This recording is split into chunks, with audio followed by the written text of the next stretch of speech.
Assalamualaikum warahmatullahi wabarakatuh. Ketemu lagi di pembelajaran jarak jauh. Kali ini Pak Guru akan memberikan materi tentang organ gerak hewan dan manusia. Pak Guru harap kalian sudah siap dengan catatan juga, buku. Jadi bukan berarti kalian belajar menggunakan HP, tidak ada bukunya, tetap menggunakan catatan. Ya. Hari ini kita belajar tentang IPA. Jadi silahkan ditulis materinya IPA. Tanggalnya jangan lupa. Terus kalian tulis judulnya, itu tema 1, organ gerak hewan dan manusia. Oke, kalau sudah, kita lanjut. Iya. Kita belajar tentang organ gerak hewan. Iya, alat gerak hewan dan manusia. Alat gerak terdiri dari dua macam. Ada yang dikatakan atau dinamakan alat gerak aktif berupa otot, yang disebut juga gerak aktif. Kenapa dikatakan gerak aktif? Karena dapat bergerak. Ya. Yang kedua, alat gerak pasif, yaitu berupa tulang. Ya. Kenapa kok tulang? Karena tanpa gerakan otot, tulang tidak dapat melakukan gerakan. Maka dia dikatakan gerak pasif. Ya, pasif itu tidak bergerak. Ya. Dia hanya bergerak kalau digerakkan oleh otot. Kalian bisa lihat pada gambar, kalian bisa juga raba-raba sesuai dengan gambar, ada tubuh kalian yaitu berupa yang ada di lengan. Nah, ada ototnya ya. Di ototnya ada yang kecil, ada yang besar. Yang sering ngangkat-ngangkat itu besar nanti ototnya itu. Kalau sering olahraga ya, kita lihat kalau seorang angkat berat, angkat besi, wah, ototnya bisa besar itu. Tapi kalau yang jarang melakukan gerakan, ya ototnya kecil, ya. Angkat yang berat mungkin tidak sanggup, tidak perlu latihan. Oke, berikutnya adalah alat gerak hewan dan fungsinya. Ya, itu ada dalam daftar tabel alat gerak hewan disesuaikan dengan aktivitas dan tempat hidupnya. Jadi tidak semua sama. Kita ambil contoh misalnya ikan. Nah, alat geraknya apa? Dia menggunakan sirip dan ekor sehingga dia bisa bergerak, bisa berpindah dari satu tempat ke tempat lain. Fungsinya untuk apa? Ya, untuk berenang. Tentu tidak ada ikan hidupnya di darat. Nah, ya. Yang berikutnya hewan amfibi. Itu alat geraknya adalah kaki. Nah, untuk apa itu? Berfungsi untuk berjalan, bisa melompat, bisa berenang, bisa. Di amfibi ini hewan yang hidup di air pun maupun di darat. Ya. Kita kenal sampai-sampai digunakan di bidang militer, ya kan? Ada kendaraan amfibi. Nah, ternyata tanknya bisa jalan di laut, di air. Nah, itu ya. Yang ketiga adalah hewan reptilia atau reptil yang sering kita dengar ya. Itu berupa apa? Kaki alat geraknya. Pada buaya tentunya ya.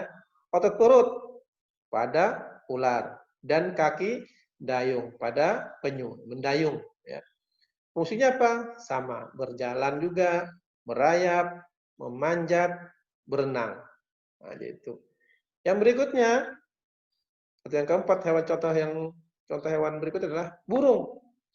Alat geraknya apa? Sayap. Iya, burung kakak tua. Wah. Kaki burung unta. Nah, jadi ada juga burung yang tidak bisa terbang, yaitu burung unta. Dia hanya berjalan saja. Ya. Fungsinya apa? Berjalan, berlari, terbang, dan berenang. Ternyata ada juga burung yang bisa berenang, ya saat dia mengambil makanan, ya mencari ikan gitu ya. Nah, yang kelima adalah hewan mamalia. Berupa apa? Alat geraknya kaki. Contoh pada kerbau, sapi, kuda. Nah, dan contoh-contoh lain kalian bisa berikan sini nanti. Apa sih mamalia? Ya. Apa saja sih hewannya ya? Ikan. Nah, kalau ikan satu saja, namanya yang berbeda, ya kan? Ada ikan kakap, ya, ada ikan gabus. Nah, tapi pada ikan semua, hidupnya di air semua, ya. Nah, sirip, pada paus dan lumba-lumba. Nah, fungsinya untuk apa dia? Berjalan juga. Kalau kerbau kan berjalan tuh. Nah, alat geraknya kakinya untuk berjalan, berlari, melompat, ya kan? Nah, pada paus bisa berenang, ya kan? Lompat juga dia bisa, ya kan? Nah, atraksi sering kita lihat, gitu ya. Nah, itulah beberapa contoh hewan, alat geraknya, dan juga fungsinya. Dan juga tadi kita di slide pertama ada beberapa melihat alat geraknya, ya. Dua tadi ada gerak aktif dan pasif. Nah, mungkin ini pertemuan kita pada hari ini. Kita tidak perlu berlama-lama, yang penting kalian sedikit tetapi bermanfaat. Nah, harus diingat, ya, jangan sampai nanti setelah pembelajaran kalian lupa lagi. Karena materi-materi ulangannya Pak Guru ambil dari pembelajaran-pembelajaran yang Pak Guru sampaikan tentunya. Nah, tidak lepas dari itu. Sekali lagi, ingat, dicatat. Kalau ada waktu dibuka kembali videonya, ya, nah, dicatat, kembali dipelajari lagi, beri contoh lainnya, ya kan? Kan bisa memberi contoh lainnya, diingat, ya, dipahami maksudnya. Nah, pada hari ini mungkin ini saja yang Pak Guru sampaikan penjelasan. Pak Guru tidak memberikan tugas adalah belajar, mengulang, dan mengulang. Ya, Pak Guru tidak memberikan soal. Nah, mungkin soalnya nanti ada di lain waktu, ya, tentang materi ini.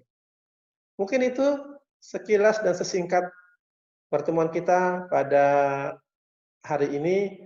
Mudah-mudahan kalian tetap sehat selalu, semangat, walaupun belajar jarak jauh di rumah. Ya. Ya memang keadaan yang tidak memungkinkan kita untuk bertemu di sekolah. Tapi insya Allah nanti ada pertemuan-pertemuan yang Pak Guru harus ketemu langsung dengan kalian. Ya, demikian pertemuan kita pada hari ini dan yang sangat singkat ini, mudah-mudahan bermanfaat untuk kalian semua. Demikian, Assalamualaikum warahmatullahi wabarakatuh.